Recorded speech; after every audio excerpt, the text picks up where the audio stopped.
I'm disappointed in President Putin. Very disappointed in him. So we're going to have to look, and I'm going to reduce that 50 days that I gave him to a lesser number because I think I already know the answer what's going to happen. Russia moved up the deadline. It's now 10 or 12 days.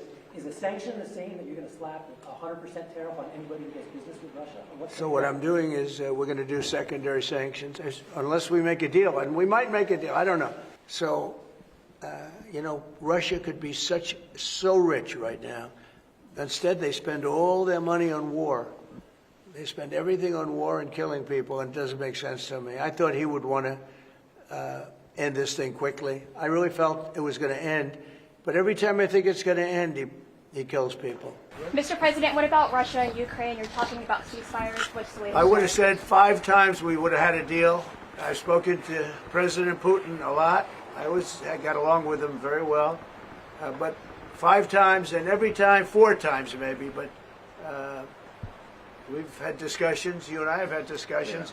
Yeah. We thought we had that settled numerous times, and then President Putin goes out and starts launching rockets into some city like Kiev and kills a lot of people in a nursing home or whatever. You have bodies lying all over the street. And I say that's not the way to do it. So we'll see what happens with that. I'm very disappointed. I'm disappointed in President Putin. Very disappointed in him. So we're going to have to look, and I'm going to reduce that 50 days that I gave him to a lesser number because I think I already know the answer what's going to happen. Do you think he's been lying to you about his intentions in Ukraine?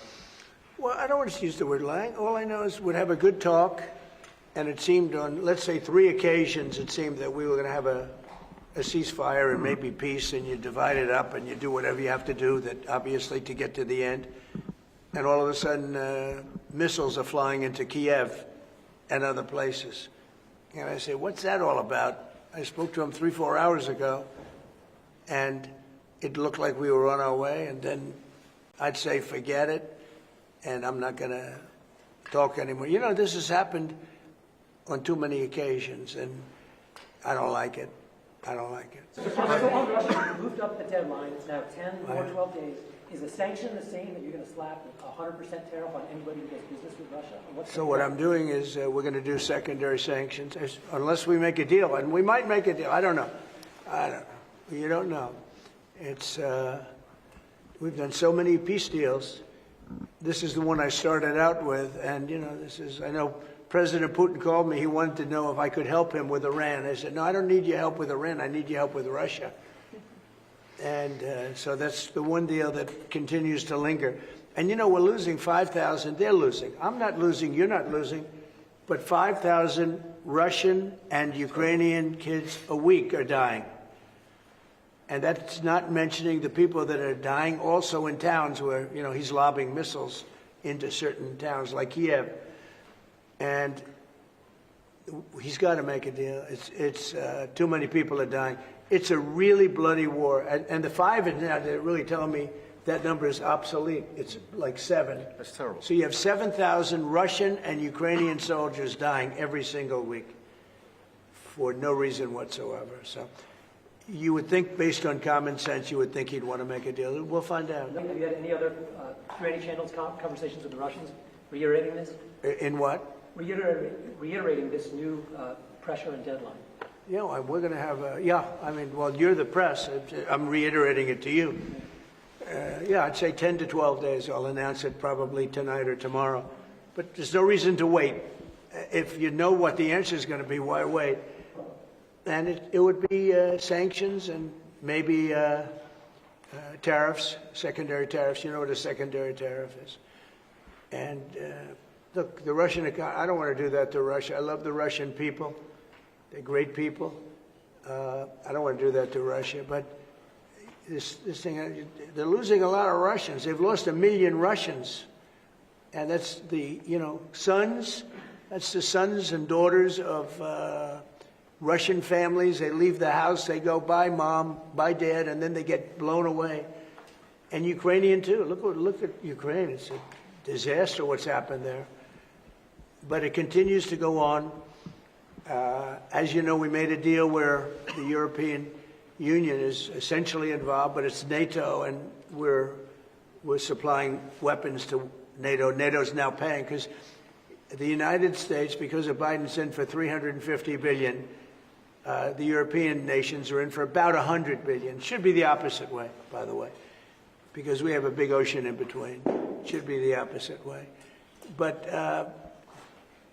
I think that eventually something's going to happen. It should happen fast. So many people are dying. You know, when I settled out with Congo and Rwanda, they lost almost 8 million people. And it just made so much sense. And if I didn't get involved, they wouldn't have done it. They weren't even thinking about settling it. It was just going on forever. And nobody could go into those territories because they'd get killed. They'd get killed. And now they have I hear it's a whole different ballgame. We settled it. This is one that should be settled. Russia, Ukraine. This is one that really should be settled. Mr. President, with the EU deal last night, you talked during the campaign about President Putin respecting you and helping you have a relationship with him. Do you still feel that way, that he respects you, considering the conversations you've had that have been really nice? Yeah. I've always gotten along with President Putin. I have had a great relationship with him. And he went through the Russia hugs, too. You know, I mean, it was... We used to talk about it. We used to say, you know, it's too bad we really can't do anything between our country. Because if we did, they'd say, oh, it's, you know, some... Look, I was tough on Putin because I was the one that closed up Nord Stream, and Biden came along and opened it up. I was very tough on Putin in one way, but we got along very well.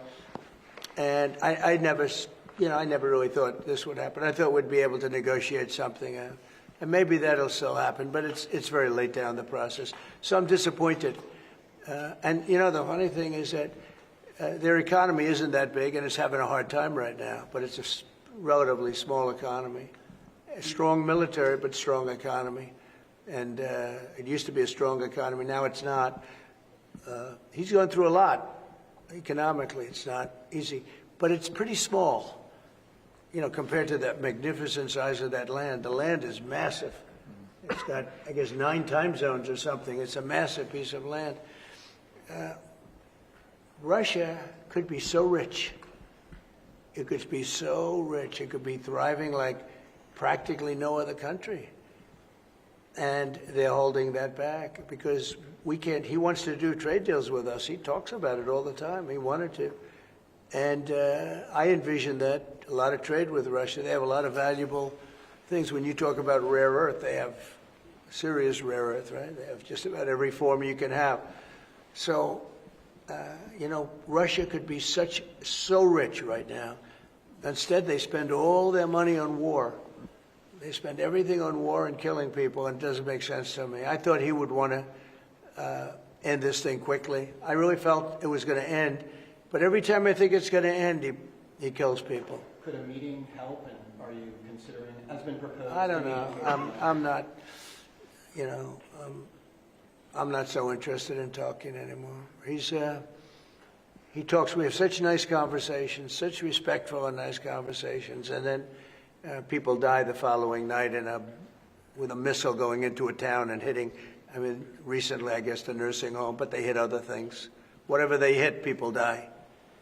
So, I don't know. We'll see what happens.